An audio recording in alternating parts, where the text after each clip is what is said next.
If you're curious about what the Reading housing market has been doing in 2024 and how the upcoming election might affect it, today's episode is all about that.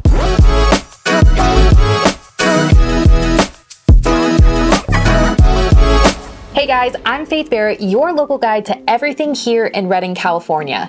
Now, to give you some context to our current market, we're going to be reviewing the numbers for August and the overall year to date as we've just started the month of September. Now, I love comparing month to month and then looking at the larger scale of the year to date picture, which just really gives a good overall understanding and better prediction of the market. I like to gauge the market's temperature by using the absorption rate. Now, the absorption rate essentially tells us that if we took all the houses currently on the market, added no new inventory, and then sold them all, how many months would it take to sell them at the current rate of sales? So typically 0 to 3 months indicates a seller's market, 4 to 5 months is a neutral market, and then 6+ months is a buyer's market.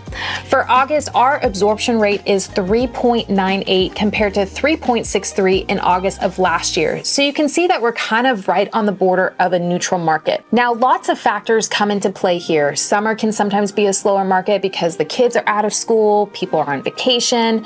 Our industry as a whole has also seen a bit of a slowdown due to rising costs, interest rates, and the economy. Year to date, our absorption rate is about 3.42 compared to last year's year to date of 2.92. Next, I look at median sales price. I focus on the median sales price over the average sales price because it's considered more accurate. The median is less influenced by extreme outliers like very high or low price properties, whereas the average can be skewed by a few very high or low values. Right now, our median sales price is about $370,000 for August compared to $360,000 last year.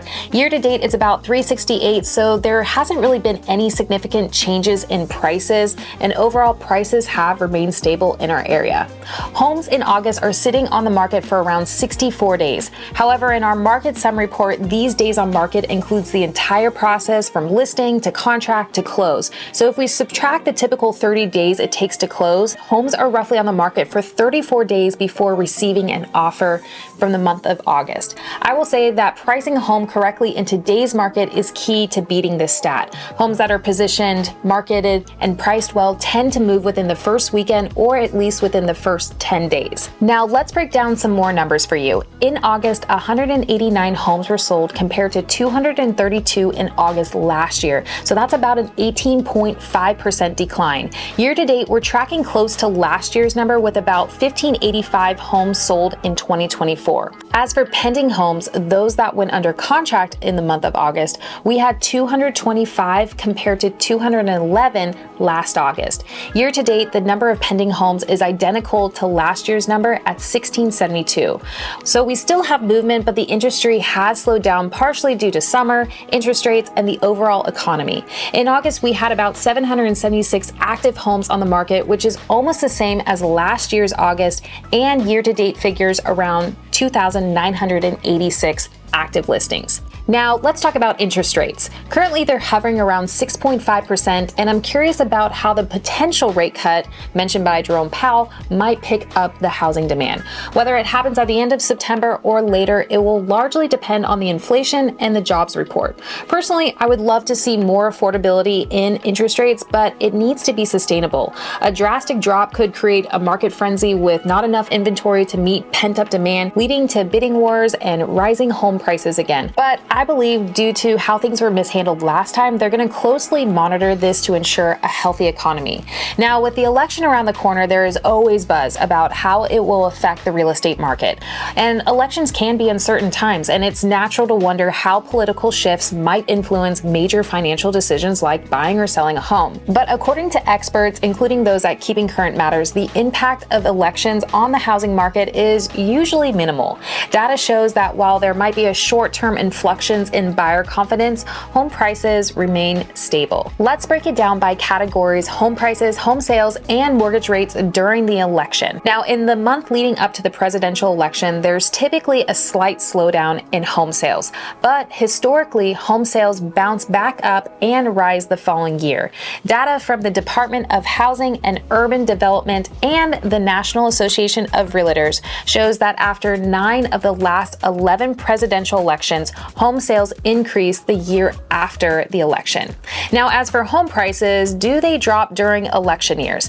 Not usually. In fact, NAR, National Association of Realtors, data reveals that after 7 of the last 8 presidential elections, home prices increased the following year, and the only exception was 2008 during the height of the housing crash. Now, what about mortgage rates? Data from Freddie Mac shows that in the 8 of the last 8 presidential election years, mortgage rates decreased from July to November. So while the elections do have some impact, the effects on the housing market are usually minor.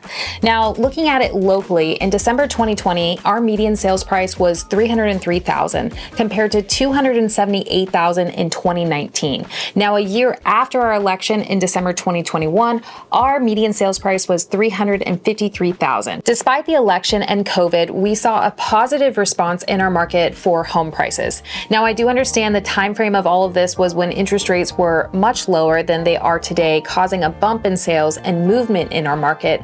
But it will be interesting to watch our year-to-date closing and median sales price after this year's election and leading into 2025 to see how everything pans out. Overall, I hope this was helpful in understanding the data for our area and the effect elections typically have on the housing market.